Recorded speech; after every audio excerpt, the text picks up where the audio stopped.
सब देखने और सुनने वालों को मोहब्बत भला सलाम। ला इलाहा इल्लल्लाह मोहम्मद रसूलुल्लाह पढ़ने से क्या इस्लाम को खतरा हो सकता है? लब्बैक या रसूलुल्लाह का नारा लगाकर मस्जिदों के मीनारों को शहीद करना, क्या यही तालीमात थी हमारे प्यारे नबी सल्लल्लाहु अलैहि वसल्लम की? बानी पाकिस्तान कायदे आज़म के दिल में पाकिस्तान के अव्वलीन वजीर खारजा चौधरी सर मोहम्मद ज़फ़रुल्लाह खान का क्या मकाम और इज्जत थी? जर्नलिस्ट एजाज सईद की ये गुफ्तगू सुनने से ताल्लुक रखती है, सबको जरूर सुननी चाहिए। वीडियो को आखिर तक जरूर देखें। पीएलपी की तरफ से हजूम इकट्ठा करके नारेबाजी का मामूल और लोगों को जज्बाती तकरीर से भड़काया जाता है, वो शायर इस्लाम की खिलाफ वर्जी नहीं है कि झूठ फैलाना सबसे बड़ा गुनाह है, मगर हम कहेंगे कि दीन की असल तालीमात को सामने रखें। इस्लाम ने नबी करीम सल्लल्लाहु अलैहि वसल्लम की शान में गुस्ताखी को नाकाबिले बर्दाश्त करार दिया, मगर साथ ही अदल, हिल्म, रहम और दावत हक का दर्ज भी दिया। दो, गुस्सा नहीं, हिकमत से रद्द अमल। कुरान खुद हमें सिखाता है, इदऊ इला सबीली रब्बिका बिल हिकमति वल मौइज़तिल हसना वजादिलहुम बिल्लती हुवा अहसनु। सूरतुन नहल 125। यानी अपने रब की राह की तरफ हिकमत और अमदा नसीहत के साथ बुलाओ और उनसे बेहतर तरीके से बहस करो। लेकिन एक मुसलमान के लिए जरूरी है कि वो दूसरों के साथ भी अदलो इंसाफ करे, कानून को अपने हाथ में न ले, दलाइल, अखलाक और दावत के जरिए बात करे, न कि नफरत या तशद्दुद से। 4. गैर शाइस्ता जबान से परहेज। नबी करीम सल्लल्लाहु अलैहि वसल्लम ने फरमाया, मुसलमान वो है जिसकी जबान और हाथ से दूसरे मुसलमान महफूज रहे। अगर किसी शख्स या ग्रोह के अकायद से इख्तिलाफ है तो उसका इजहार भी इल्म, अदब और फहम के साथ होना चाहिए।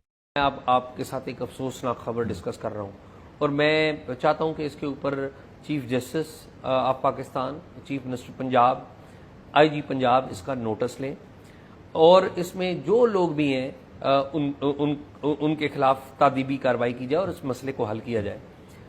आपको पता है कि एक पूरी कैंपेन चल रही है, अहमदी कम्युनिटी की जो इबादत गाहें हैं उनके मीनार वगैरह फेंक रहे हैं, तोड़ रहे हैं, ठीक है। अब वो जिनके मीनार तोड़े जा रहे हैं उनके ऊपर क्या गुजर रही है ये एक अलग कहानी है, लेकिन ये यहाँ पर इनका मौकफ जो तोड़ने वाले हैं उनका मौकफ ये है कि जी ये शायर इस्लाम की खिलाफवर्जी हो रही है, ठीक है। इनका मौकफ ये गो के इस पे डिबेट हो सकती है कि कैसे खिलाफवर्जी हो सकती है, एक तामीर से कैसे किसी मजहब की तौहीन हो सकती है, नहीं हो सकती। खैर ये तोड़ रहे। चीमा साहब, एक पूरी कैंपेन चली हुई है और एक इस्लाम का बोल बाला किया जा रहा है एक कम्युनिटी की तौहीन करके और उसको एम्बैरेस करके। सर ज़फ़रुल्लाह खान पाकिस्तान के पहले वजीर खारजा थे और चीमा साहब, सर ज़फ़रुल्लाह खान पहले वजीर खारजा बनाया किससे था उन्हें? वजीर खारजा कायदे आज़म ने। और चीमा साहब, ये रिकॉर्ड पे चीज़ें हैं, सीना बसीना भी चीज़ें हैं कि सर ज़फ़रुल्लाह खान को जब पाकिस्तान बना तो लियाकत अली खान कायदे आज़म का पैगाम लेके आए सर ज़फ़रुल्लाह खान के पास और उन्होंने कहा कि आप पाकिस्तान में रहें और पाकिस्तान के पास आए, हमारे लिए बड़े एजाज़ की बात होगी। 3 ओहदे कायदे आज़म मोहम्मद अली जिन्ना ने कहा था, सर ज़फ़रुल्लाह खान को पैगाम दिया था लियाकत अली खान के जरिए, 3 ओहदे मैंने आपके लिए खाली छोड़े। एक, चीफ जस्टिस ऑफ पाकिस्तान बने आप। अच्छा। दूसरा, आप बने चीफ मिनिस्टर पंजाब बने और तीसरा वजीर खारजा बने। तो जो ओहदा आपको पसंद है वो आप ले और आप पाकिस्तान में आए। और पंडित जवाहरलाल नेहरू, वो भी चीमा साहब सर ज़फ़रुल्लाह खान की मिन्नतें कर रहा था कि आप पाकिस्तान शामिल मत हों, पाकिस्तान ना जाएं, आप हमारे पास रह जाएं। थे वो डस्का के थे, यहाँ हाँ, ठीक है, डस्का के थे और जाट थे हाँ, आपकी बरादरी हाँ। अच्छा चीमा साहब, हुआ ये कि उन्होंने सर ज़फ़रुल्लाह खान ने कहा कि जी मैं क्या चाहता हूँ छोड़ दें, आप बताएं जिन्ना क्या चाहते हैं।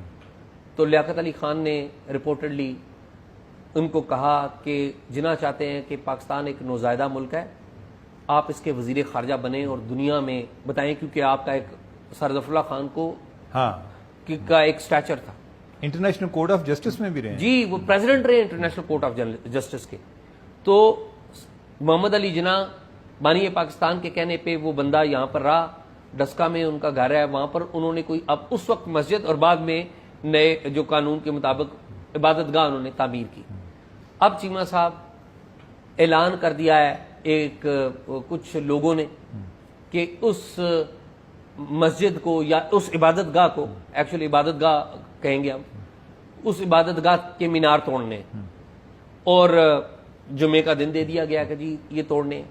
اب لاہور ہائی کورٹ کا اس حوالے سے ایک فیصلہ بھی ہے۔ فیصلہ کیا ہے کہ 1983 کے بعد جس یعنی کہ احمدی کمیونٹی نے اگر کوئی مینار تعمیر کیے تو ان کو توڑ دیجئے یا ان کو وہ ختم کر دیں، تو کوئی اعتراض نہیں۔ 1983 سے پہلے کی اگر کوئی تعمیرات ہیں ان کو نہیں توڑا جائے گا۔ یہ جو پرٹیکولر عبادت گاہ ہے یہ تقریباً 70-75 سال پرانی ہے، جسے کس نے تعمیر کیا تھا، کروایا تھا؟ سر ظفر اللہ خان نے، جو پاکستان کے پہلے فارن منسٹر تھے، جنہیں قائد اعظم محمد علی جناح نے لگایا تھا۔ اب آپ دیکھیں کہ جمعے کے دن کہہ دیا گیا کہ الٹیمیٹم دے دیا گیا ہے اور وہ لوگ اکٹھے کر رہے ہیں، اور یہ اسلام کا بول بالا اس طرح کرتے ہیں کہ ایک کمیونٹی جو کہ تعداد میں کم ہے اس کی عبادت گاہوں پر حملہ کرتے ہیں، توڑتے ہیں۔ یہ تو اسلام نے نہیں پڑھایا ہمیں، یہ تو ہمارے نبی و آخر زمان جو ہے، آخری نبی جو ہے ہمارے محمد صلی اللہ علیہ وسلم نے یہ بات نہیں کی۔ اعزاز ایک تو یہ چیز ہے کہ اگر کسی سے ہم بات کریں نا تو وہ کہتے ہیں کہ ان کو آئین میں غیر مسلم ڈکلیئر کیا گیا ہے۔ اچھا، یہ لوگ آئین کا آرٹیکل 25 بھول جاتے ہیں کہ جس میں اقلیتوں کے تحفظ کا ذکر ہے۔ بھائی وہ اپنے آپ کو کیا سمجھتے ہیں یہ آپ کسی کے ذہن سے نہیں بات نکال سکتے، لیکن اگر آپ سمجھتے ہیں کہ ریاست نے ان کو غیر مسلم ڈکلیئر کیا ہے تو آپ ان کو اقلیتوں والے حقوق ہی دے دیں۔ ہم وہ بھی نہیں دیتے۔ اور اعزاز ان کے جو ہے نا پوتے ہیں سر ظفر اللہ خان کے، بابر نصر اللہ۔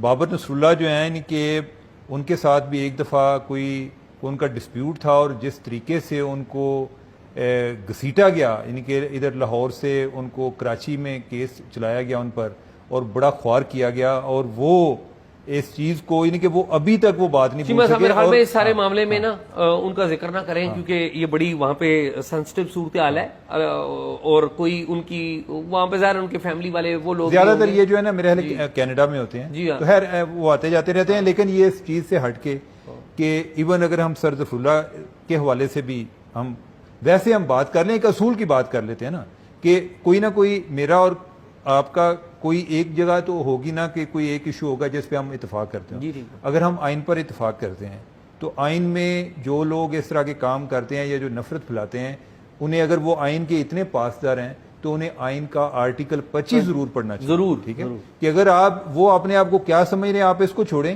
آپ اگر ان کو غیر مسلم سمجھ رہے ہیں تو جو اقلیتوں کے تحفظ کا آئین میں ذکر ہے ان کو وہ تحفظ۔ صاحب مسئلہ یہ ہے ان لوگوں کا کہ یہ آئین کو صرف ایک نقطے کے تحت ہی جانتے ہیں کہ فلاں کو غیر مسلم قرار دیا، بس شاید یہ آئین کو مانتے بھی نہیں ہیں نہ سمجھتے ہیں، ان کے ذہن بنا دیے گئے ہیں اور اس کے اوپر ایک سیاست بھی ہو رہی ہے۔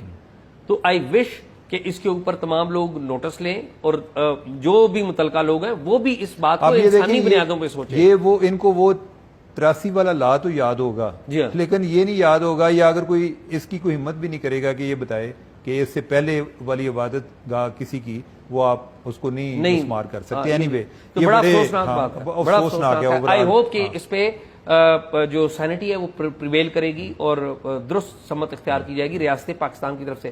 اور ریاست پاکستان کا بھی حال دیکھ لینا، خاموش ہے پولیس، انتظامیہ چپ ہے، کوئی کچھ کر نہیں رہا، اور یہ جناب پوری کیمپین چل رہی ہے۔ nobody is ready to speak. nobody is ready to speak. مزید نئی اپڈیٹ کے لیے چینل کو سبسکرائب کیجئے اور ویڈیو کو شیئر ضرور کیا کریں۔ کمنٹ سیکشن میں اپنی رائے ضرور دے، اور جس کے ذہن میں کوئی سوال ہو تو وہ پوچھ سکتا ہے کمنٹ سیکشن میں۔ انشاءاللہ اگلی ویڈیو میں ہم ضرور جواب دیں گے۔ یوٹیوب چینل میسج آف اسلام تو رکھتے ہیں